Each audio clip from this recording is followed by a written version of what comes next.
എടോ, ഭാര്യമാര് ജോലി ചെയ്യാത്തവരും റബ്ബിന്റെ ഭക്ഷണം കൊണ്ട് മാന്യമായി ജീവിക്കുന്നുണ്ടടോ.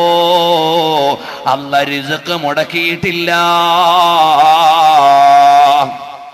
പെണ്ണും പിള്ളയും കൂടെ ജോലിക്ക് പോയാലേ അത്യാവശ്യം തട്ടിമുട്ടി പോകുള്ളൂ എന്ന് നീ വിചാരിച്ചു പോയോ? അല്ലാഹ് റിസ്ക് തരുന്നവനാണ്. റബ്ബിന്റെ ഖജനാവ് വിശാലമാണടോ. അല്ലാഹ് തരാൻ കഴിവുള്ളവനാണ്. അതുകൊണ്ട് അവന്റെ നിയമത്തെ ലംഘിച്ചിട്ട് നീ ചാടി പുറപ്പെടേണ്ട ആവശ്യമില്ല. അല്ലാഹു നൽകിയ ഖിന കൊണ്ട് ജീവിക്കാൻ കഴിയണം. റബ്ബ് നൽകുന്ന നിഅമത്ത് കൊണ്ട് മുന്നോട്ട് പോകണം. അല്ലാതെ അവളും കൂടെ പോയാലേ തട്ടി മുട്ടി പോവുള്ളൂ എന്ന് നീ ഒരു ഇക്വേഷൻ എഴുതി വെച്ചത് അബദ്ധമാണടാ.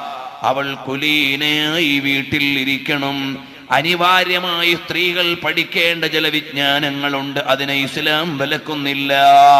പെണ്ണിന് അക്ഷരം പഠിപ്പിക്കേണ്ട എന്നല്ല ഞാൻ ഈ പറഞ്ഞതിന്റെ താല്പര്യം.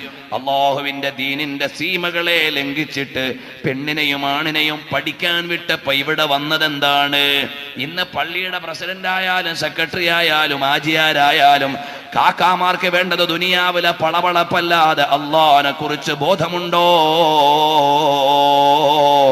ഞാൻ ഇത്രയും പറയുന്നതിൽ നിങ്ങൾ ദേഷ്യം പിടിച്ചിട്ട് കാര്യമില്ല.